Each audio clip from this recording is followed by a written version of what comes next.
Right, look, guys, we're watching Geeks and more to talk about Fear of the Walking Dead Season 6, Episode 1 to 4. We split the series into a little bits just because it's a big series. But yeah, I have to admit, it's been a while since I rewatched this. For you guys, I just finished Series 5 last week, but for me, it's been a couple months. I've had a gap from Fear of the Walking Dead just because of how rocky it is of good and bad, and I just fell off the bandwagon. So when seeing episode 1 and realizing, oh yeah, our kind of group got captured and Morgan's like injured from the injury. I think he got shot. It was like a big thing, and I was like, oh yeah, series 5 left on a cliffhanger. I forgot about that, but yeah, that was something that was like I had to jog my memory on because it's been so long since I watched the Walking Dead episode.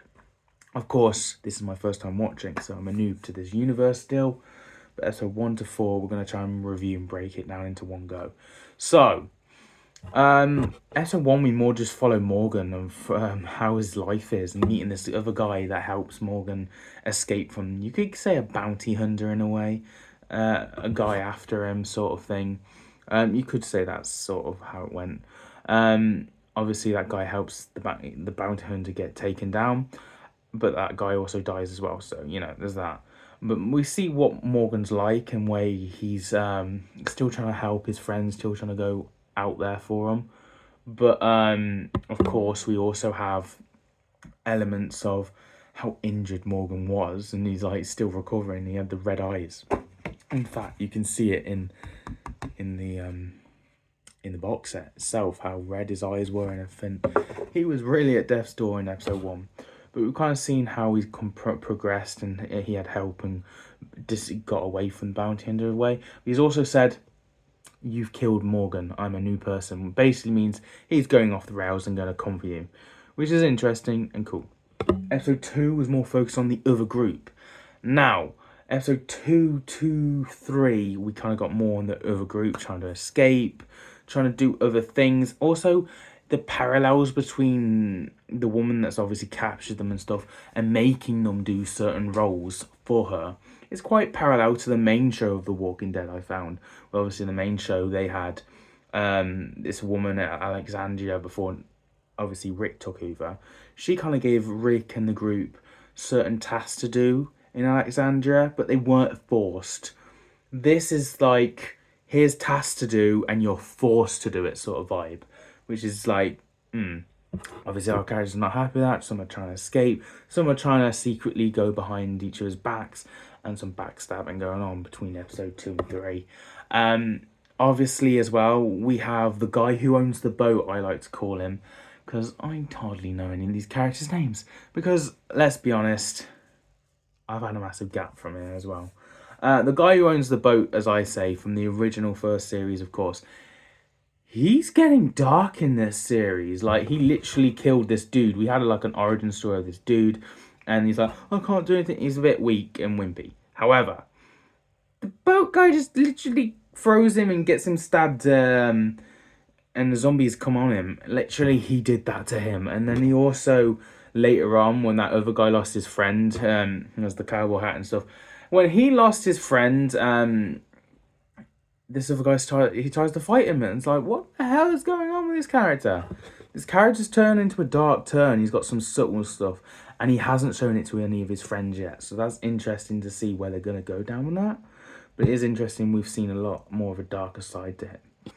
Now, the old guy who kind of lost his wife, and obviously he had a cat and stuff, he's lost his mind, so it thinks, because obviously he met up with Morgan, showing, yeah, he hasn't really. He's like manipulating, playing on that, I feel.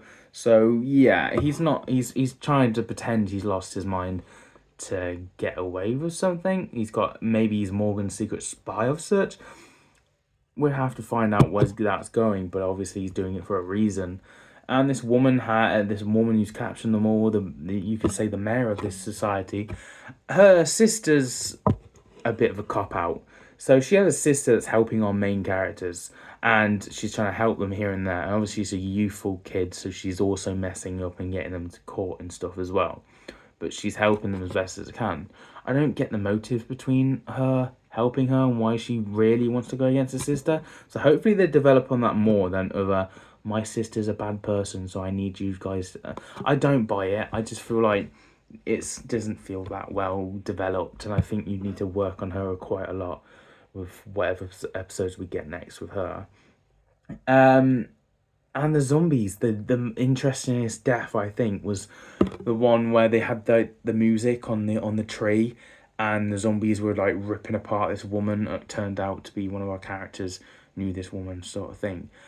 That was the coolest death I thought of these 4 episodes, I think. But also something major happened actually, and that's something we need to talk about. Is from the main show of The Walking Dead. You know, Negan took away this guy with the figment. I don't know his name.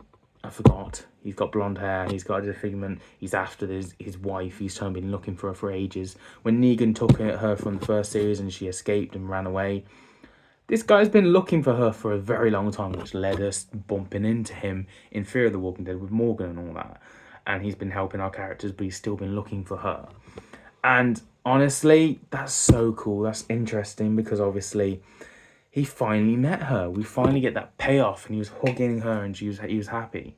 Although he has got kind of like a lumpy thing going on, he's been infected, so he does need to sort that out, I guess. But yeah, that's cool. We finally got him to meet her and the character development there.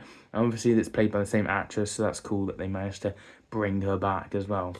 Because she wasn't that major, I felt, in the main show, The Walking Dead. So to bring her back was quite cool and a good to get back, I guess. Obviously, episode 4, we've kind of left off with our group still trying to escape, not happening. And now we've got certain characters doing certain roles. But there's so many characters, and when they've all been captured and stuff, it's like the priest guy, I forgot even existed until he suddenly come into like the end of episode 3, 4 vibe. He was like, I was like, oh yeah, he's a thing. I completely forgot about that priest guy. So it's like certain characters are just like gone over my head because they don't have much to do. Like we have, obviously we have our main characters not doing hardly anything really. I feel in this.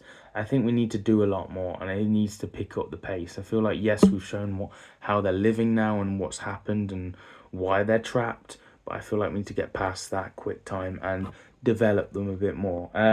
Which is something that episode 4's left on, because Morgan takes out these 2 people, but they're very interested in his key that he had. So there's something with Morgan's key he had around his neck, which we'll have to wait and see what happens there. But yeah. And Morgan feels a lot more back to normal in health-wise, but he's definitely lost the stick and turned that into more of a blade at the end sort of vibe to kill people.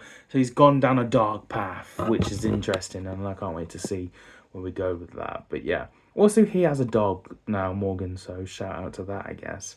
But yeah, these episodes, it was losing me in places. I did feel like it was a bit bland. So I am going to bump this down to a 5. I got to say it. 5 out of 10.